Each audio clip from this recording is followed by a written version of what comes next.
Salut et bienvenue à cette vidéo ici à l'administration réseau sous l'assimilateur Cisco Packet Traceur. Bon, c'est toujours ingénieur en touch. Aujourd'hui, nous faisons une notion très importante mais aussi très simple, la configuration des routeurs ou la configuration des protocoles de routage. Donc, j'ai dessiné cette topologie ici qui illustre des routeurs qui sont interconnectés entre eux. Et de l'autre côté là-bas, le routeur est interconnecté à un ordinateur laptop.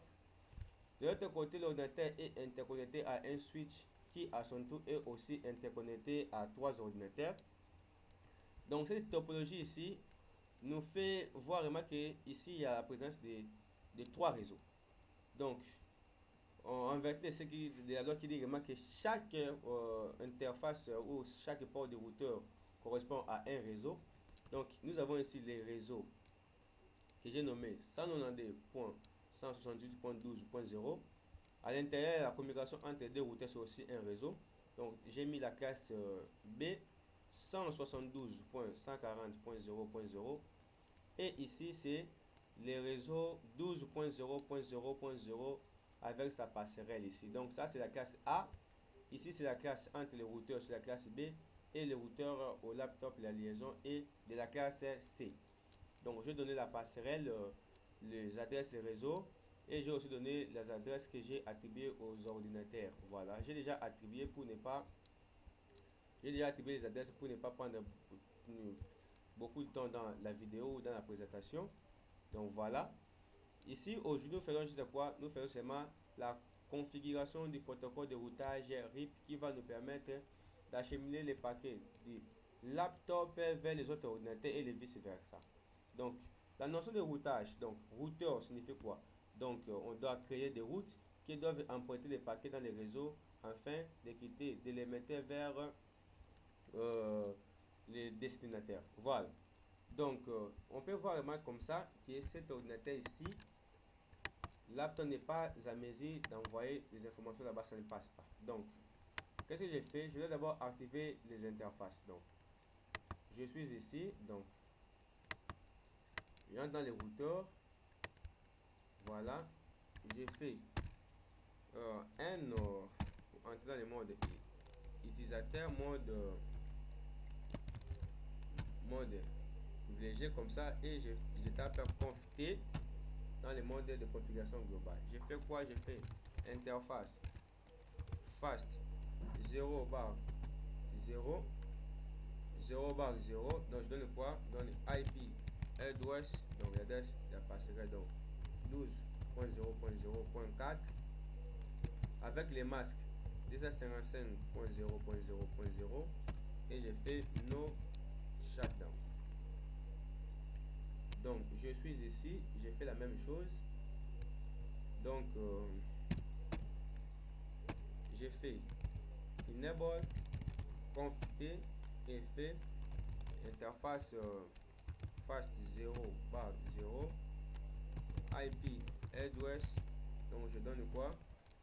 Ici c'est 192.168.12.254 masque 255.255.255.0 et j'ai fait là-bas no shutdown.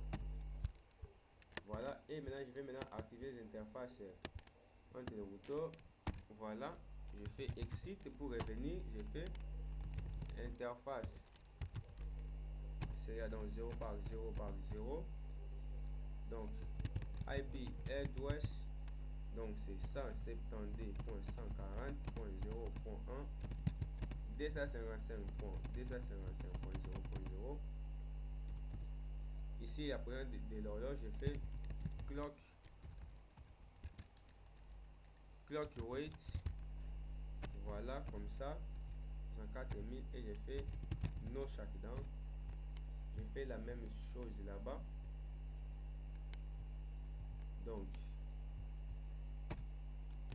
exit, donc je suis dans interface serial, donc 0 bar 0 bar 0 IP address 170.140.0.d avec 255.255.0.0 et je fais no shutdown.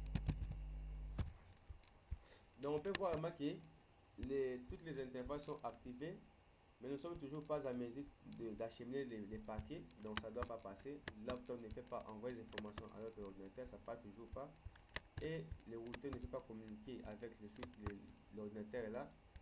Donc ça, c'est ce qui fait l'objet de notre vidéo, donc la configuration d'un protocole de routage, en l'occurrence le protocole de RIP.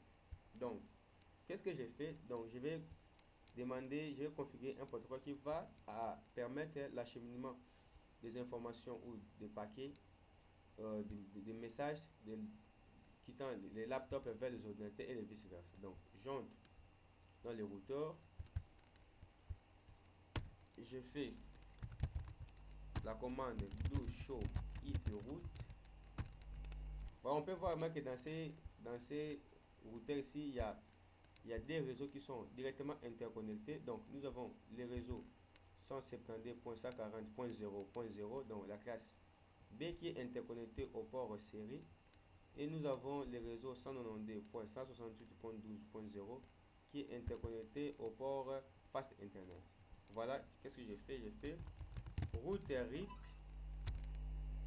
je précise la version 2, voilà, version 2, j'ai fait network, les premiers réseaux, donc c'est 172.140.0.0, voilà, et les deuxièmes réseaux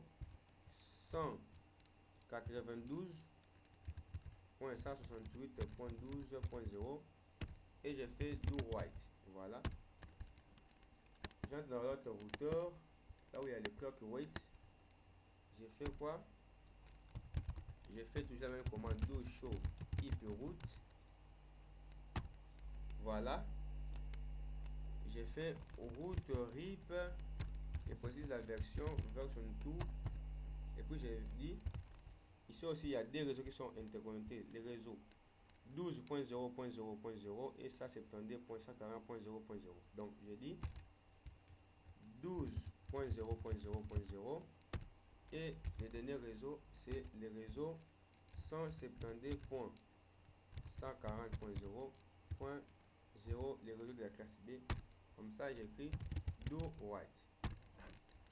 Donc comme ça on a configuré les protocoles de routage, les protocoles de RIP, qui va nous permettre de faire passer les messages de l'ordinateur où les informations doivent quitter les messages l'ordinateur, le laptop vers les autres ordinateurs et vice versa, passant par le routeur. Donc on peut essayer comme ça, le routeur peut envoyer actuellement les informations là-bas, comme ça passe.